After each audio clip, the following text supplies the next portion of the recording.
Hugasan ko ng dapat yung mga hugasan. Yan. Ipinapat ko sa asin ito, yung oyster sa yung clam.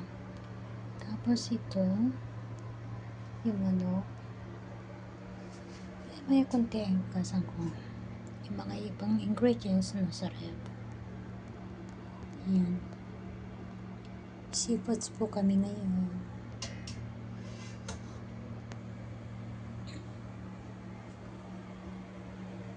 Diba para kami magtitinda. Nasa ref pa yung mga iba. Diba?